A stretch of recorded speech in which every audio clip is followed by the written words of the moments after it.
بسم اللہ الرحمن الرحیم۔ السلام علیکم ورحمۃ اللہ وبرکاتہ۔ علماء نے لکھا ہے کہ روزے کے 3 درجے ہیں۔ ایک یہ ہے کہ آدمی روزے کی نیت سے کھانے پینے اور جماع سے دن بھر رکا رہے، یہ عوام کا روزہ ہے۔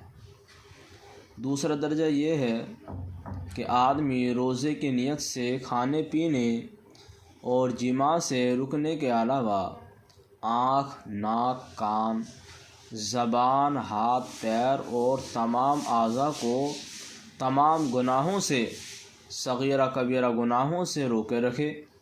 یہ صالحین نیک مومنین کا روزہ ہے۔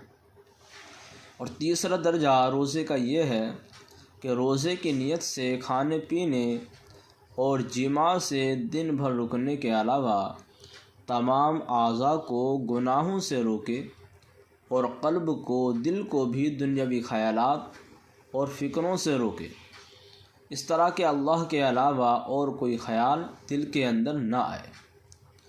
ایک حدیث کا مفہوم عرض کرتا ہوں کہ حضرت ابو ہریرہ رضی اللہ عنہ سے روایت ہے کہ رسول اللہ صلی اللہ علیہ وسلم نے ارشاد فرمایا ہے کہ جو آدمی روزہ رکھ کر باطل کلام اور باطل کام نہ چھوڑے، یعنی غیبت اور گناہ کرتا رہے، تو اس کے بھوکے پیاسے رہنے کی کوئی ضرورت نہیں۔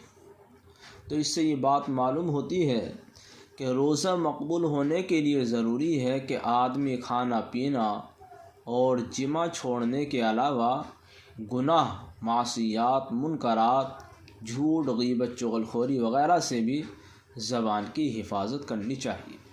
اللہ پاک ہم سب کو عمل کی توفیق عطا فرمائے۔ وآخر دعوانا الحمدللہ رب العالمین۔